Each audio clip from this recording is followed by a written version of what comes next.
Dan seperti diketahui, kemarin PDIP mengusulkan hal itu, tetapi akhirnya ditolak oleh 8 partai yang lainnya.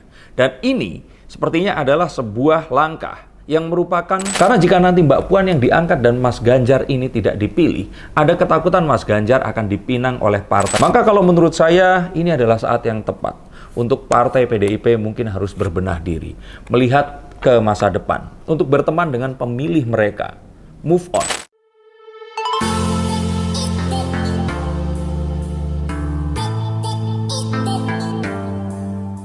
Halo Sensikers, kembali berjumpa bersama saya Denny Darko. Tidak ada yang namanya misteri, yang ada adalah tanda-tanda yang kita semua coba untuk mengerti. Pada ulang tahun ke-50 PDIP kemarin, yang diadakan di G-Expo Kemayoran, Jakarta Pusat kemarin, Ibu Megawati ini batal mengumumkan calon presiden yang akan diusung pada Pilpres 2024 nanti. Jika di konten sebelumnya, saya sudah sempat mengatakan mencoba untuk membaca pikiran dan saya sudah sampaikan siapa yang akan menjadi capresnya, kalian langsung nonton tayangan saya yang sebelumnya. Maka sekarang saya akan ulas mengapa Bu Mega ini batal mengumumkannya. Betul sekali batal karena memang rencananya akan diumumkan, tapi sepertinya ini tidak jadi diumumkan. Apakah ini strategi? Saya pikir bukan.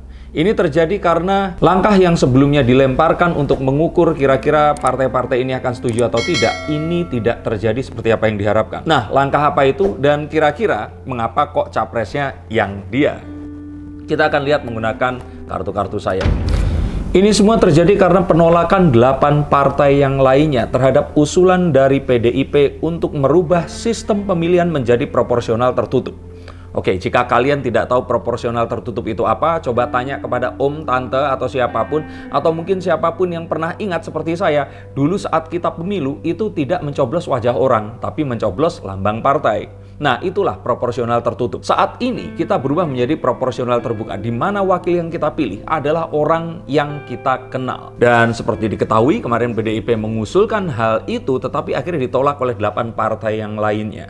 Dan ini sepertinya adalah sebuah langkah yang merupakan reaksi dari penolakan hal tersebut tadi. Sehingga jika kemarin ternyata ada yang menyetujuinya dan ini bisa wacana ini bisa coba untuk dikerjakan, maka saya pikir bisa saja pengumuman capres dilakukan kemarin itu. Dan memang akhirnya ini adalah sebuah strategi yang harus dimainkan. Karena jika memang diumumkan kemarin, maka PDIP yang tadinya ini memiliki satu keunggulan, ini akan mengalami satu kalah strategi, karena yang melangkah duluan ini akan lebih bisa dibaca langkah ke depannya. Nah, maka daripada itu, yang terjadi kemarin adalah seperti saling tunggu antara PDIP dengan yang lainnya. Mengapa kok PDIP dengan yang lainnya? Karena hanya PDIP yang memiliki presidential threshold yang mencukupi untuk bisa mengajukan capres usungan mereka sendiri tanpa ada andil dari partai lain atau koalisi. Dan ini adalah sebuah keunggulan yang sangat luar biasa, yang tentu saja PDIP tidak akan sembarangan menembakkan pelurunya tanpa ada strategi terlebih dahulu. Lalu apa yang ditakutkan oleh partai sebesar ini dengan presidential threshold yang sebesar itu juga, dan kader partai yang sudah 2 kali memenangi pemilu, dan kali ini mereka saja bilang ingin melakukan hat-trick atau 3 kali kemenangan berturut-turut yang digadang-gadangkan dan dijadikan slogan untuk pemilu di 2024 nanti. Yaitu tentu saja tidak lain dan tidak bukan adalah mereka tidak mau hal yang kemarin terjadi itu terjadi lagi. Yaitu apa? Pak Jokowi yang bukan merupakan kader partai ini terus kemudian terpaksa harus diusung menjadi gubernur dan presiden, padahal Pak Jokowi ini tidak melalui proses pengadaran yang dari nol seperti apa yang mungkin dialami oleh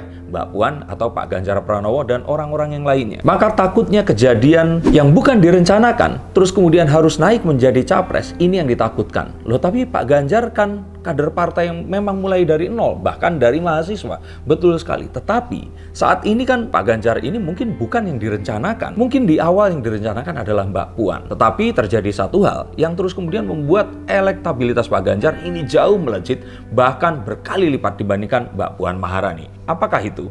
Hal itu tidak lain dan tidak bukan adalah digital disruption.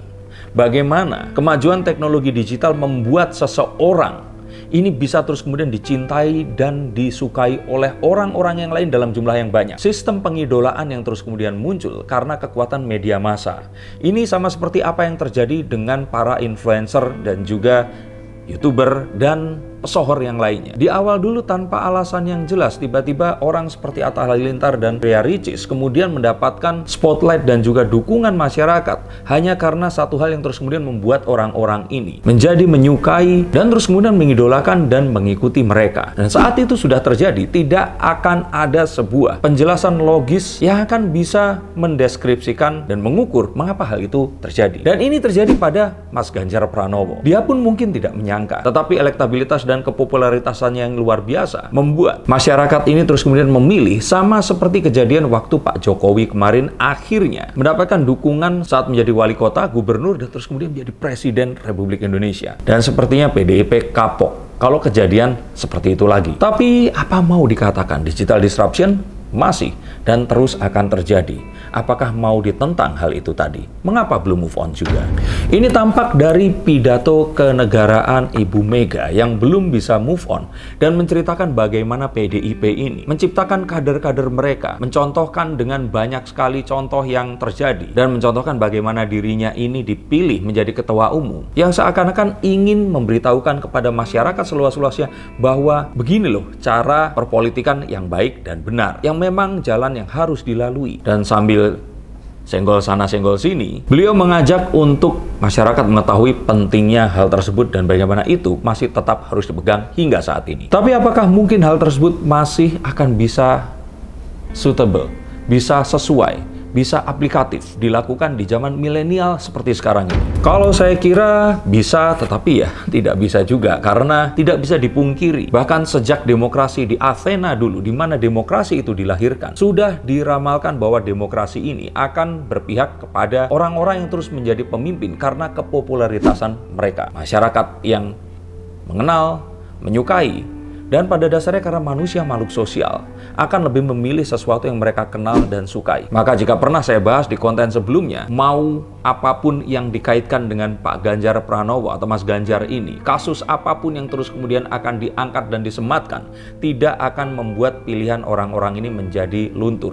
Begitu juga kepada Mas Anies Baswedan dan juga Pak Prabowo Subianto. Tidak perlu hal logis untuk memilih dan mendukung seorang calon. Kita hanya perlu untuk menyukainya, maka semuanya akan kita benarkan. Nah, inilah letak bahayanya. Karena otomatis sistematika partai yang telah diterapkan ini menjadi tidak berlaku lagi. Karena jika orang sudah suka, maka mereka akan memilih apa yang mereka suka. Walaupun mungkin orang ini tidak pernah ada di partai tersebut sebelumnya atau dipertanyakan loyalitasnya. Tapi sayangnya, sistem kepemerintahan di Indonesia masih harus melibatkan sistem kepartaian yang masih ada. Dan inilah letak permasalahan yang sebenarnya. Mas Anies juga belum memiliki partai hingga saat ini. Padahal untuk dicalonkan menjadi seorang calon presiden, dia harus memiliki afiliasi atau jadi kader satu partai tertentu. Nah, terus kemudian muncullah sebuah simalakama. Karena sejatinya Bu Mega ini jelas ingin mengusung Mbak Puan. Dan mengapa di pidatonya beliau menyinggung tentang peran serta wanita yang sangat penting dan masih kurangnya hal tersebut di Indonesia. Tapi rupanya beliau ini harus melakukan sebuah, mungkin kita bilang ini rekayasa strategi atau berbelok dari jalan yang harus ingin dilalui. Karena jika terus mengedepankan Mbak Puan, maka jelas kekalahan yang akan didapatkan oleh PDIP. Karena kita tahu popularitas Anies Baswedan dan Pak Prabowo ini jauh di atas popularitas Mbak Puan. Tapi jika mengajukan Mas Ganjar, apakah nanti Mas Ganjar akan tetap setia kepada partai? Atau agak-agak dalam tanda kutip beling kayak Pak Jokowi? Atau jangan-jangan malah ya itu tadi, popularitasnya semakin meningkat dan PDIP ini diasosiasikan malah bukan dengan Mbak Puan tapi Mas Ganjar itu sendiri. Maka si malakamanya nggak cuma dua, tapi ada banyak yang kalau tidak dimakan maka anggota keluarga akan mati, tapi dimakan pun anggota keluarga akan mati juga.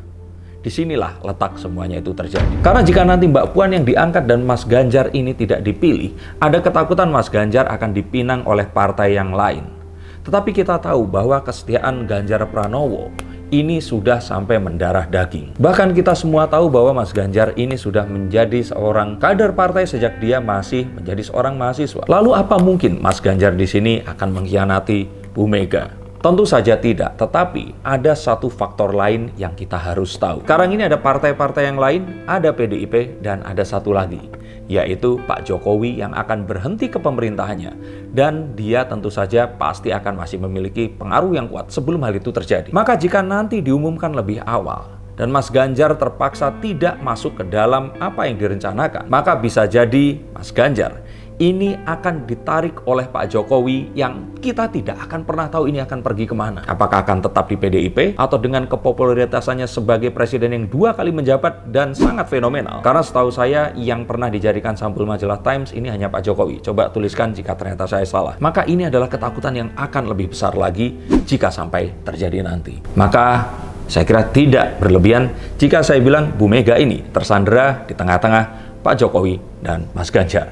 Maka saya lihat jika nanti dia tidak mencalonkan Mas Ganjar, sudah bisa dipastikan hal yang besar ini akan terjadi.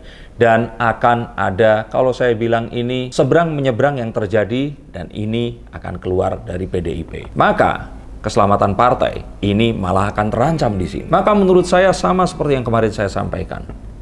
Ini semua ditunda sambil ngobrol-ngobrol dan berdiskusi dengan Mas Ganjar, mungkin membuat sebuah nota politik atau perjanjian tertentu di mana kesetiaan ini harus di atas segalanya. Dan mungkin saja termasuk di dalamnya tidak akan melakukan manuver yang mungkin tidak direstui oleh ibu saat nanti beliau menjabat menjadi presiden, yang jika ini terjadi dan kemungkinan besar akan terjadi, tentu saja akan merepotkan partai PDIP secara keseluruhan. Maka kalau menurut saya ini adalah saat yang tepat untuk partai PDIP mungkin harus berbenah diri, melihat ke masa depan, untuk berteman dengan pemilih mereka, move on, meregenerasi dengan mengajak anak-anak muda yang memang mengetahui anak-anak muda di sekitar mereka, dan merubahnya menjadi partai politik untuk anak-anak muda juga. Karena jika tanpa pendekatan ini, saya kira nanti sekitar 50, bahkan mungkin 60 tahun lagi, mungkin negara-negara di dunia ini tidak akan dipimpin oleh seseorang manusia.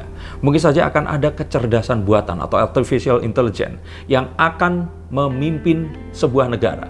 Bisa saja, bayangkan kita bisa memasukkan perimeter pertimbangan Pak Soekarno, Pak Soeharto, Pak Habibie, Bu Mega, Gus Dur, Bu Mega, Pak SBY, Pak Jokowi, dan mungkin pemimpin besar negara lainnya, atau mungkin dunia, memasukkan ke dalam sebuah kolam artificial intelligence, dan negara ini akan dipimpin oleh sebuah AI atau kecerdasan buatan. Dan mungkin kalian dari masa depan menonton ramalan saya tentang apa yang terjadi di masa kalian sekarang. Maka sebelum itu terjadi, ada baiknya melek teknologi, mulai menggunakan pendekatan digital sebelum PDIP itu sendiri akan punah karena tergerus oleh kemajuan zaman. Selamat ulang tahun Partai Demokrasi Indonesia Perjuangan yang ke-50, dan semoga ini adalah 50 tahun dari 100 tahun, 200 tahun, 1000 tahun mendatang. Sama seperti cita-cita mereka, di mana PDIP akan selalu ada selama bangsa Indonesia ini ada. Terima kasih, sampai jumpa dan salam.